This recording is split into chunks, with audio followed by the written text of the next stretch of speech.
All right, what's up, guys? We are live. We got Devin Clark versus Azmat Mirzankanov for I believe it's a featherweight fight.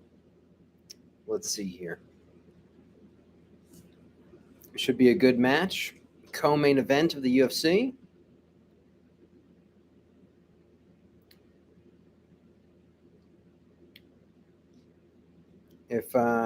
If you're here and you could hear me, throw something in the chat.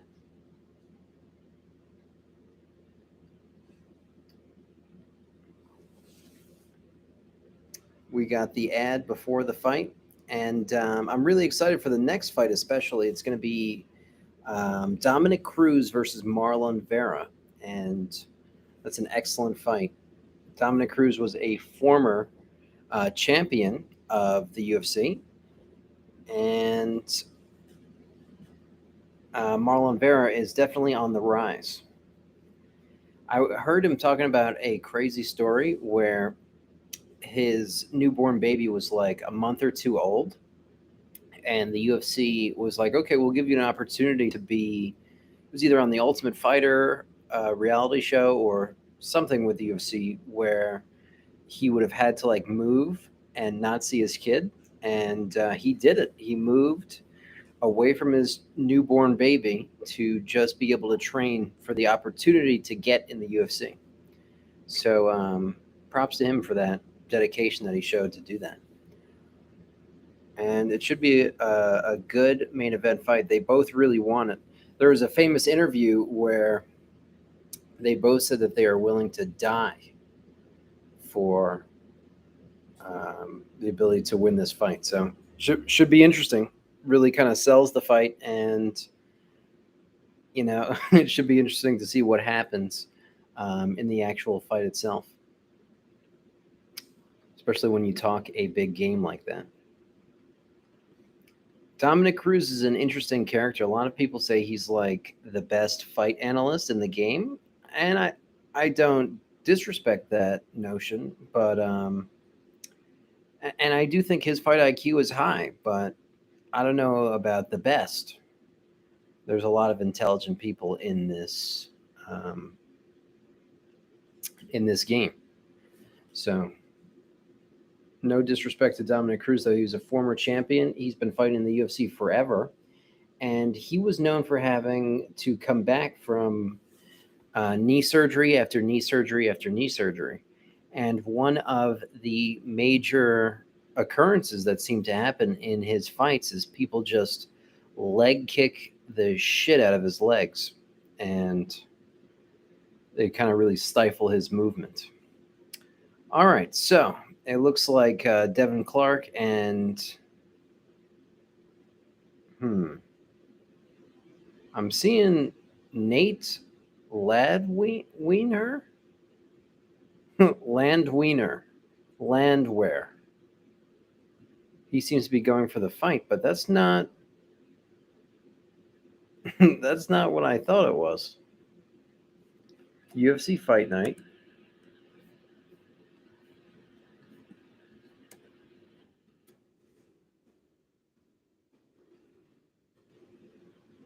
Do they change the fight? That's crazy. Nate Landwehr versus David Onama. Okay. Maybe the name of this is wrong then. Um, let me fix the name. UFC fight night. Nate Landwehr versus David Onama. All right, let's see. I got one viewer. Beautiful. Changes saved. All right. And I wonder about that thumbnail. If I could change the thumbnail mid live stream.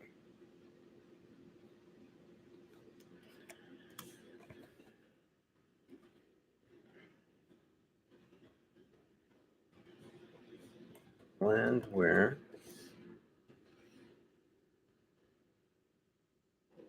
versus David Onama. Images. Okay. We got this image here. Boom.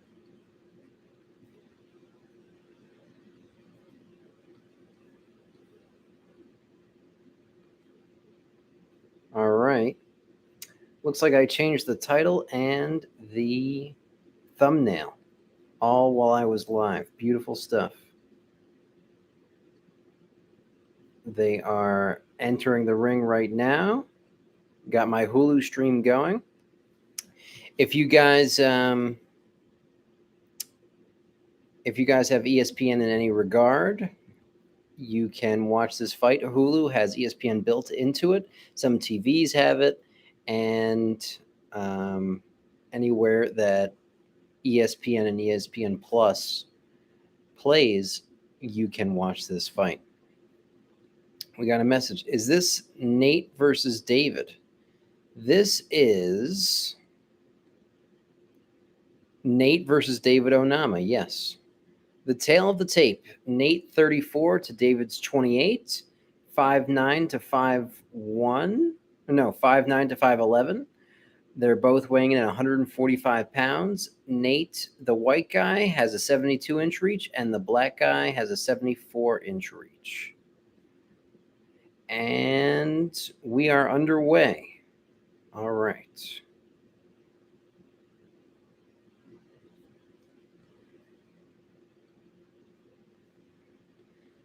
So we got the first round here.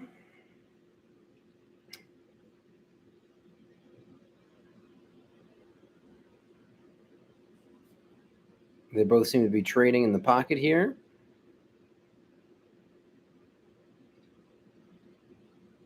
Lots of feints. Great way that you could tell this is going to be a 3-round fight. A great way that you could tell that they're in the beginning of the fight is they throw a lot of feints. And then as the fight progresses and the more tired they get, the less they have the energy to be able to throw all those feints. But in the beginning of the fight, you see feint. And that's what you're seeing here.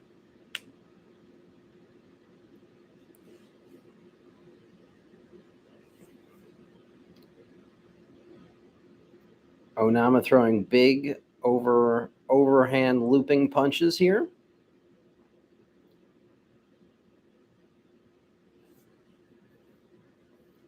Both in the orthodox stance. Looks like a very boxing heavy fight.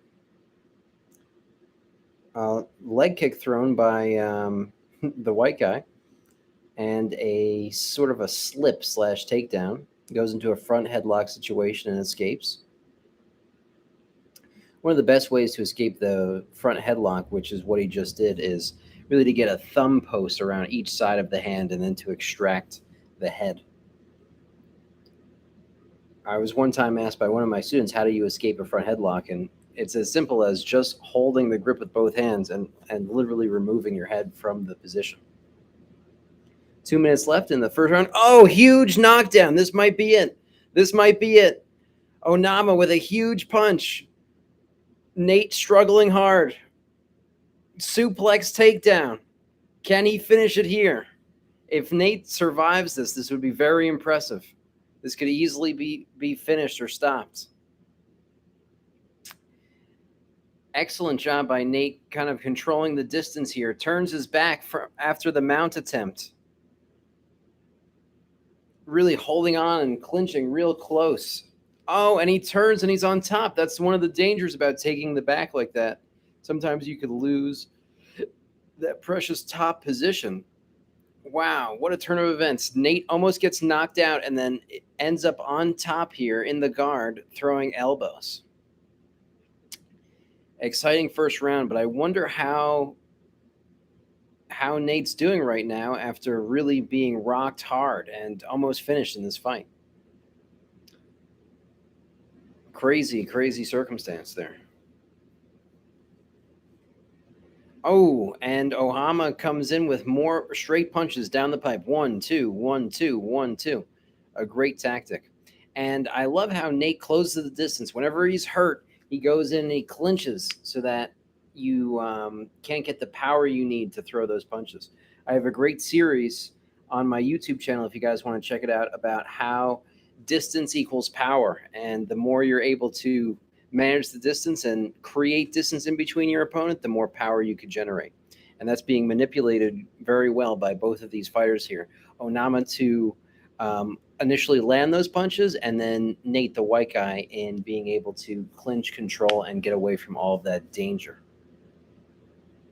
7 seconds left in this very first round.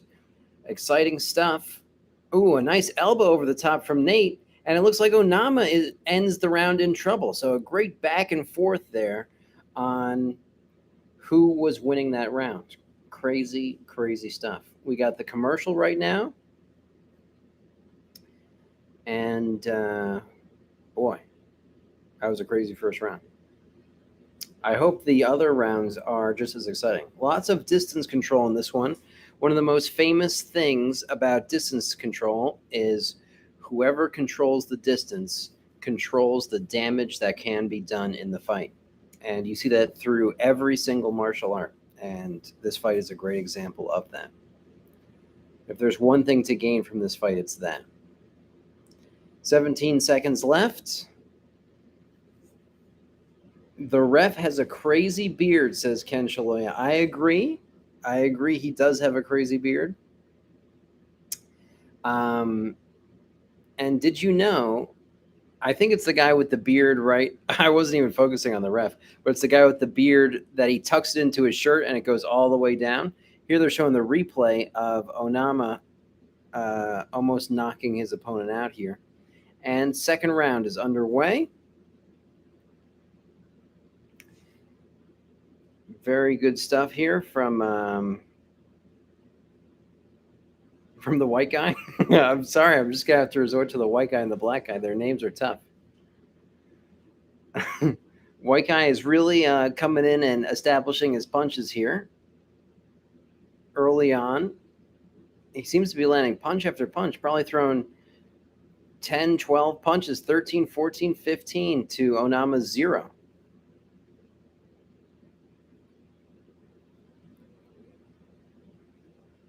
If he keeps going like this, he's going to get a finish. He keeps punching and punching. Oh, and he slips up, and Onama takes his back with the back body lock. Great grappling exchange there. Whenever you have those double underhooks, you usually have great control of being able to move them around. Good stuff here. Controlling the head, Muay Thai plum clinch, back to double underhooks with a nice trip takedown. Lots of different takedowns you could do with those double underhooks. Attacking really well here against the fence. Front headlock situation, into the tie clinch, into the strikes. It's interesting. It's hard to put a gauge on who has the advantage of the striking in this fight. Ooh, a nice anaconda choke. Oh, this is deep. This is deep. This is major trouble. Oh, Onama escapes.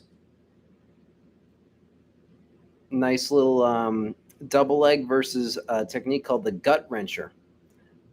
Lands the white guy on top in the half guard. Let me make sure I got the names right here. Nate. Nate is the white guy. Nate goes. He starts to take the back. Oh, rear naked strangle attempt. Defended by David Onama. Good stuff here. I love the way that Nate is trying to control this position, but it didn't turn out well for him. He's really overwhelming David Onama. If the fight keeps going this way, like I said, Nate's going to win this. It's crazy, too, because he's coming back from almost being finished in the very first round. He just keeps on getting strike after strike after strike, and you see David Onama sort of on these like Bambi-type legs. Yep, strike after strike after strike. David Onama putting together some serious combinations. If I was him, I would try to keep it standing and just keep hitting him. These grappling exchanges don't seem to be doing so well for either person. There seems to be such a rapid exchange of techniques here, but it looks like the anaconda choke is his thing. He wraps this up again. Maybe he learned from last time. And Onama tries the same defense. Oh, and it works. David Onama is clearly exhausted and lands himself on the bottom of closed guard, not even crossing his legs to keep him in the half guard. 1 minute 46 seconds left in this round. If David can slow this down and keep this position here and just go and throw some serious punches, he could win this fight right here. David Onama turns to turtle. This is one of those scenarios where it makes a lot of sense to going for the guillotine. And his head slips out. Now he lands on bottom.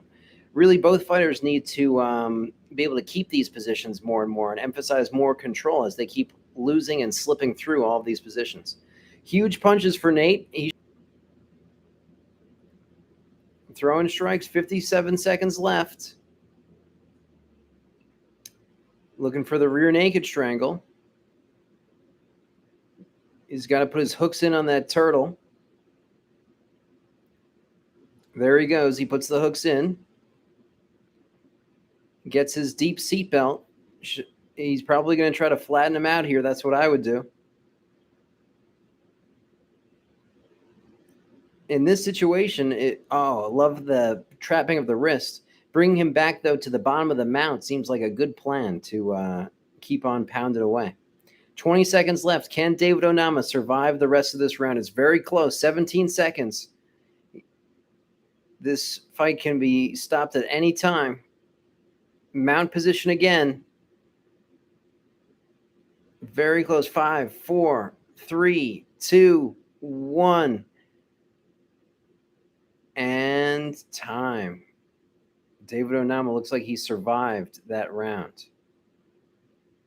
But man, that was very close to being stopped. David Onama drags his body over to sit down on the bench. How much can he recover in this 1 minute break? The rounds are 5 minutes with 1 minute rest in between. The ref has a crazy beard. Yep. Not sure what my dad's saying yep to, but the referee, he does the Eddie Bravo events as well.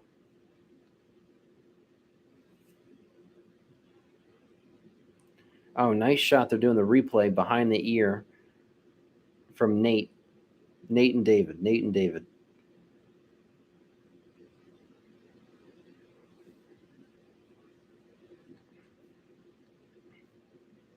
All right, this third round should be very interesting. What are the gas tanks like in these situations? Does David Onama have anything left?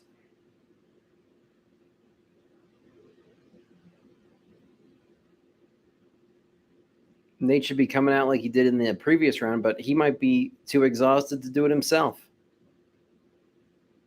You can see David is still on wobbly legs. David Onama.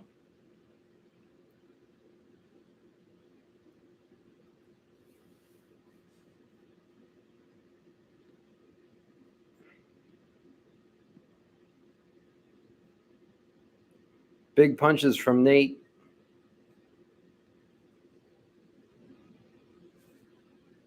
Big knee. David Onama looks like he doesn't want to be here in this fight anymore. Crazy grappling and clinch exchanges here. Nothing seems to be solid. I wonder if ends up on the bottom of the fight again, and Nate literally just walks away from him and starts trying to get the crowd to get into it. That's a crazy response in that fight. That is an absolutely bonkers response. Does he feel that he has the fight won? We'll see. 3 minutes, 32 seconds here. Here he goes, trying to rile the crowd again mid-fight. You should be focused on fighting, not riling the crowd. It might cost him here.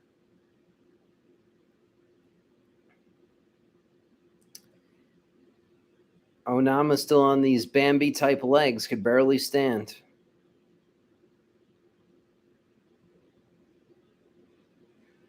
Man, it's tough to be in that situation. It's like the lactic acid is moving through your body. It feels like you're moving through molasses. David Onama with a big burst of energy here. Big punches from David Onama. Nate here throwing little baby punches to him. Should stop with the showboating and start fighting. Finish this fight. Put a stamp on this victory. He'll probably look for the anaconda choke here. He seems to really like that technique. A lot of knees to the head. Nope, no anaconda choke. So slippery.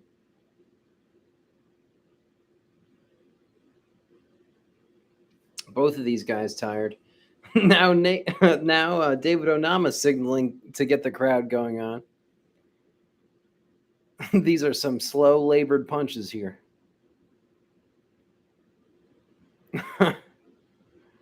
2 minutes, 5 seconds left in this co-main event in the third round. Both fighters really spent here, but it looks like David Onama getting a little bit of a second wind, connects with some punches here on Nate. Nate should have finished this fight when he had the chance and not tried to showboat with the crowd. 1 minute, 40 seconds left. Digging for double underhooks here in the middle of the takedown. Nice double underhooks. Shucks by, gets the back body lock. Throws a knee. Oh, big head kick. So David Onama is so tired he could barely hold his hands up. Throws a nice 1-2 to Nate's face. He's still in this fight. Another big knee. Down into the side control position now. That knee put Onama down.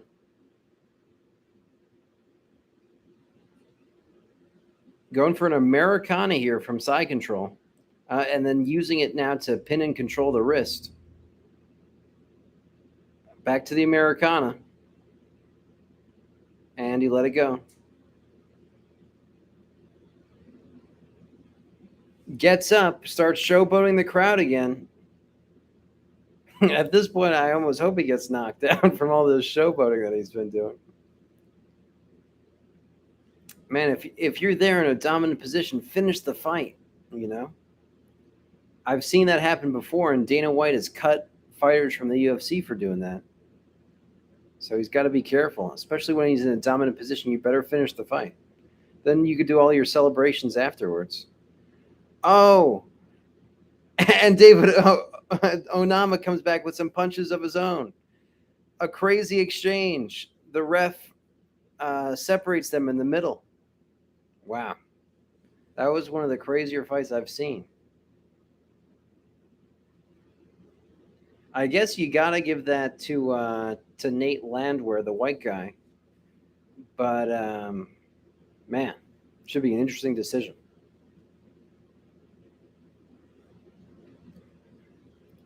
Ken Shaloy says exactly. No showboating. Yeah, too much showboating in that one.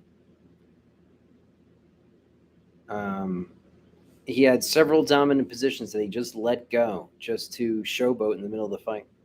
Not the most respectful maneuver. I wonder what Dana White will have to say about that. I've seen him really hate on fighters that have done that in the past. So we shall see. I would not be surprised at all if Dana White cut him for doing that. Especially like if you showboat and then you knock the guy out like immediately after, that's something. But Dana White's like, I hate to have my time wasted and for me to have to sit through another round or two of the fight when I didn't have to, and you're just busy showboating in there, giving up dominant positions in the middle of the fight. So they're showing the strikes here. David Onama, huge 50 strikes to Nate's 23 in the first round. Then round two, it's completely reversed. And in the third, Nate is ahead by a little bit more than 10 strikes. Nate really he's still showboating.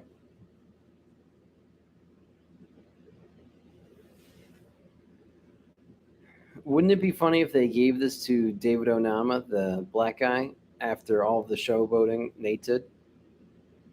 That would be a nice sense of humor from the referees. But they got the crowd going and they got the crowd involved, so there's it's not all negative, I guess.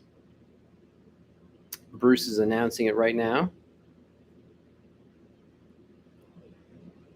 Judge Bell scores the bout 28-28. And they have a 29-27, and it looks like Nate is the winner.